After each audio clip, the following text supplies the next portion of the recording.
పాపం నాగబాబు గారండి, పవన్ కళ్యాణ్ గారి బ్రదర్ నాగబాబు గారు ఎలా ఉందండి ఆయన పరిస్థితి? సామెత రకంగా చెప్పాలంటే పెళ్ళయిన తర్వాత సంవత్సరానికి శోభన ముహూర్తం వచ్చిందంట ఒకళ్ళకి, పెళ్ళైన సంవత్సరానికి. అలా ఉంది పరిస్థితి. ఏంటో పరిస్థితి అర్థం కావట్లా. ఏంటి ఎలా అంటే ఎమ్మెల్సీ అయితే ఇచ్చేశారు. ఆయన ఎలాగోలా కష్టపడి పవన్ కళ్యాణ్ గారు నాగబాబు గారిని మొత్తానికి ఎట్టకేలకు ఎమ్మెల్సీ చేశారు. ఎమ్మెల్సీ చేసిన తర్వాత మంత్రిలోకి మంత్రి పదవి ఇస్తారో ఏంటి, మంత్రి శాఖలో తీసుకుంటారో అని అనుకుంటే కనుక ఆ మంత్రి పదవి ఇస్తారో ఎవరో తెలియట. ఒక రోజా 2 రోజుల ఎంతకాలం ఊరింతారు ఆయన్ని మాత్రం. పాపం ఆయన వెక్స్ అయిపోయాడో లేకపోతే ఇసుకుపోయాడో తెలియదు. కానీ ఏంటి మంత్రి పదవి వస్తుందో అర్థం కాని పరిస్థితి. ఒక్కో రోజు ఒక్కో వార్త అంటా ఉన్నాడు ఆయన. మనమే ఒక న్యూస్ చెప్పాం, ఏమని, నాగబాబు గారికి మంత్రి పదవి రానట్టేనా. ఎందుకంటే కనుక పవన్ కళ్యాణ్ గారు పడ్డ కష్టం అంత ఇంత కాదు, అది ఎమ్మెల్సీకి ఎక్కువ, కాబట్టి ఇక మీదట ఆయన మంత్రి పదవి ఇస్తారెవరో తెలియదు అని రకరకాల బయట ఊహాగానాలు అయితే ఉన్నాయి. ఇంతకీ ఆయన ఏం మాట్లాడారో వినే ముందు ఫస్ట్ లైక్ చేయండి.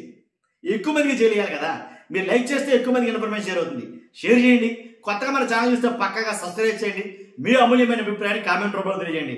పాపం నాగబాబు గారు ఆయన బాధ పగోడకు కూడా రాకూడదు అంటాను నేను. ఆయన పడే బాధ పగోడకు కూడా రాకూడదు. అది ఎప్పుడు వస్తుందో లేదో తెలియదు, ఇస్తారో లేదో తెలియదు, వస్తుందో చేస్తుందో తెలియదు. ఆ మంత్రి పదవి ఏం మంత్రి పదవి ఏంటో పాపం దాని మీద ఆయన ఏం మాట్లాడుతున్నారు ఒకసారి విన్నాం.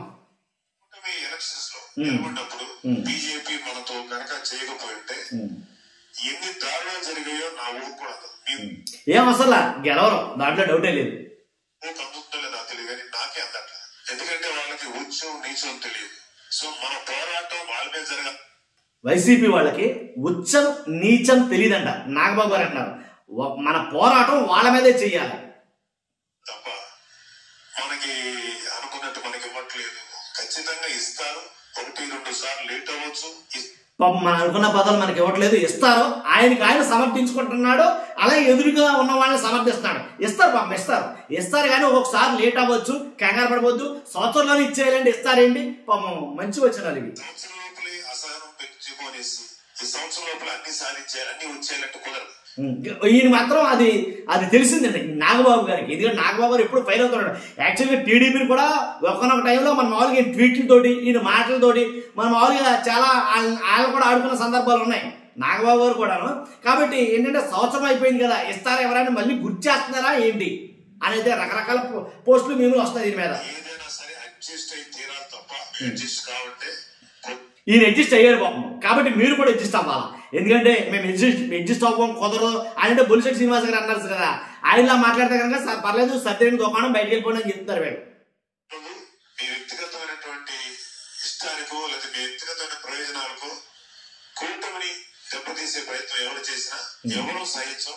ఒక ఆర్యారు వీరమల్లు బ్యాట్ చేసినంత మాత్రాన మీరు 2029 ఎలక్షన్స్ లో గెలుస్తారని మాత్రం అనుకోకండి. ఇంకొక 20 ఏళ్ల పాటు వైసీపీ అనేది అధికారంలోకి రాదు. ఇంకొక 20 ఏళ్ల పాటు వైసీపీ అధికారంలోకి రాదు.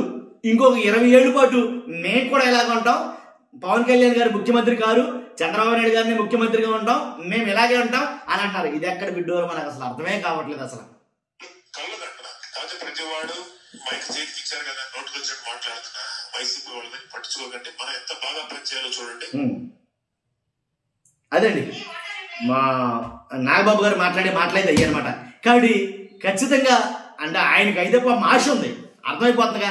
సంవత్సరమే కదా అయ్యింది, ఇస్తారులే, కంగారు పట్టడం ఎందుకు, కంగారు పడవద్దు, ఇస్తారు, రేపు మాపై ఇస్తారు అని ఎదుటి వాళ్ళు సముదాయిస్తున్నారో లేకపోతే తనకు తానే సముదాయించుకుంటున్నారో నాగబాబు గారు నాకు అయితే అర్థం కాలేదు. కానీ ఉన్న ఫ్రాంక్గా మాట్లాడాలంటే ఏంటి నాకు అర్థం కాలేదు. కానీ మొత్తానికి అలాగైతే నేను అడ్జస్ట్ అవ్వాలి, మన బతుకులేదు అదే అడ్జస్ట్ అవ్వాలి. మన ఎవరైతే అందరూ ఉన్నారో మన సైనికులు కానీ అలాగే మన కార్యకర్తలు కానీ మనం ఇంతే మనం అడ్జస్ట్ అవ్వాలి. దాంట్లో ఎలాంటి డౌట్ లేదు. కాబట్టి మనం అడ్జస్ట్ అవడంతోనే మనం ముందుకెళ్ళగలం. అడ్జస్ట్ అవ్వకపోతే మనం ముందుకెళ్ళాం, ఎగ్జిట్ అయిపోతాం. అర్థమైంది కదా మీకు? అడ్జస్ట్ అవ్వకపోతే ముందుకెళ్ళాం మన పార్టీతో సహా, అడ్జస్ట్ అవ్వకపోతే ఎగ్జిట్ అయిపోతాం అని అర్థం వచ్చేటట్టు మాట్లాడారు ఆయన.